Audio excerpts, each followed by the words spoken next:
Չափազանց կարևոր հարց է, դրա համար անհրաժեշտ եմ գտնում նաև հանրությանը իրազեկել այս մասով։ Արարատյան ջրավազանային ողջ համակարգը իսկապես սպառնալիքի տակ է եղել տարիներ շարունակ եւ ցավոք սրտի շարունակում է մնալ, ու այն դրական փոփոխությունները, որ ակնկալվում էր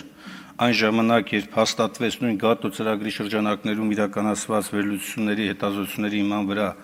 հաստատվեց նաև Ախուրյանի ջրավազանային կառավարման պլանը, որտեղ նաև նախատեսված էր ջրերի օգտագործման առավելագույն քանակություն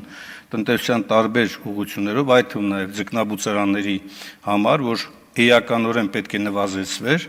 ցավոք պետք է արձանագրենք, որ այս տարիների ընթացքում չի իրականացվել։ Պատճառները ես ակնկալում եի, որ կառավարության ներկայացուցիչը պետք է այստեղից բարձրաձայնի, սակայն չբարձրաձայնեց։ Պատճառները ոչ միայն կառավարման ձախողումներն են, նաև այն պատկերացումների, թյուր պատկերացումների հանրությանը ներկայացնելը եւ ձախողումներ այդ ուղղությամբ, որ նաև այս ամբիոնից է հնչել։ Դուք հիշում եք, մի քանի ամիս առաջ էր, թե 1 տարի առաջ էր, երբ որ քննարկվում էր փակ շրջանառու համակարգ, եւ այստեղից հերոսաբար հիմնավորում էին, թե դա ճիշտ է եւ այլն։ Իրականում ի սկզբանե ձախողված էր դա, որտեղ փակ շրջանառու համակարգի անգամ սահմանումն էր սխալ տրված։ Հիմա բերվել է, փորձ է արվում շտկել, բայց նորից ամբողջական չի սա, լիարժեք չի։ Պարոն Մկրտչյան, այս փաթեթը կարևոր է եւ բնականաբար մենք ձեռնպայն քվեարկելու, ակնկալելով, որ կամբողջացնեք եւ նաեւ կներկայացնեք